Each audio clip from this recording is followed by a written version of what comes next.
Hola Libra Sun, Taurus Moons, welcome to your 2026 Sun Moon reading. If it resonates, consider a personal reading. Click on my Linktree bio or text me 646-902-5715. Also, if you want to see this video in its entirety, go to my YouTube channel, Veronica Garnett.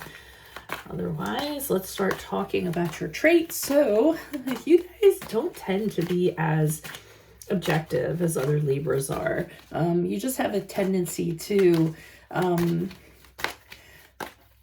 get really sentimental, really sucked into the feelings at times, and it really warps how you kind of see things. So your judgment can be a little bit off because of that. We have the Ten of Swords in the upright for January, February, March. Other things about you guys, you have a habit of sometimes trying to escape from reality. So you guys will, watch a movie or find a distraction or something of that nature. I was going to say that, but then I was like, you know what? I think I'm going to pull them all on talking about the traits, and then I'll go on to other stuff. You can see what the cards are, right? Anyways, so other things I wanted to point out, you do have, sometimes you settle, so you want to go after opportunities, you want to pass opportunities up just because you're being too passive, just because you're being too complacent. You want to make sure that you're productive, you work towards things.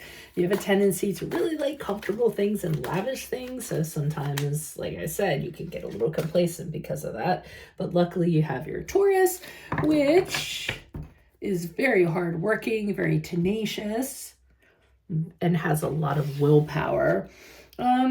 You give chance after chance after chance is another trait that you guys tend to have. Got to be careful that people don't take advantage of that. But one thing that people will take advantage of in a good way is your wisdom and fairness. So people will come to you for counseling and advice, which is something you're very good at. So January, February, March, we have the Ten of Swords in the upright. We have the Queen of Wands in the upright for April, May, June. We have the Two of Wands in the upright for July, August, September.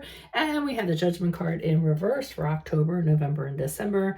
If you want to see the extended version of this, where I pull clarifiers and a card of advice in the center, go to my Vimeo channel, which is Veronica Garnett.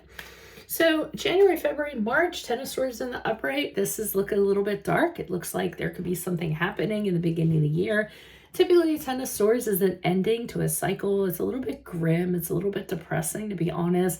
You might feel like somebody stabbed you in your back 10 times. So it happens to the best of us. I wouldn't let it get you too far down, because in April, May, June, what I'm seeing is you kind of stepping into your power and saying, hey, you know what?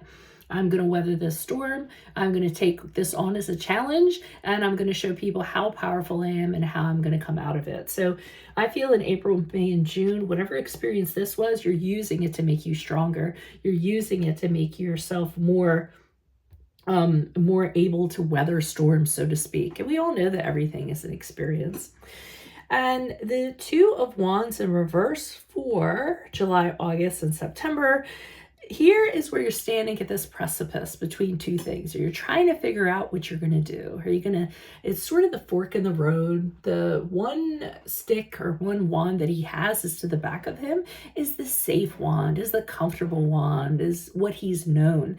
And the other wand that he's embracing is adventure, exploration, seeing the world being his oyster. And you can tell he's kind of pondering and pointed that way, trying to figure out, is that the better path to take? So you will be kind of deciding what you're going to do during this period of time.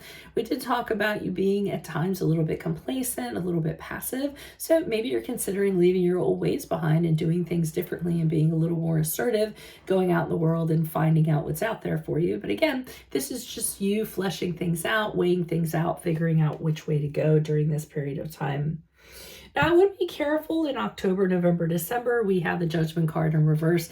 For me, the Judgment card in reverse is when you're looking at things through like a fun mirror. You can't trust what you're seeing because everything's distorted and it's warped. Your judgment is being thrown off for some reason. So it could be because of a little inner critic kind of nagging at you about your insecurities and things that you can't do. It could be just not having the clarity that you should to be able to assess a situation. So you really shouldn't trust your judgment on anything, I feel, during October, November, and December. I feel as though you should definitely ask for advice from somebody else, get somebody else's perspective, just to make sure that nothing happens there. So that's what I have for you at this present time. If it does resonate, consider a personal reading.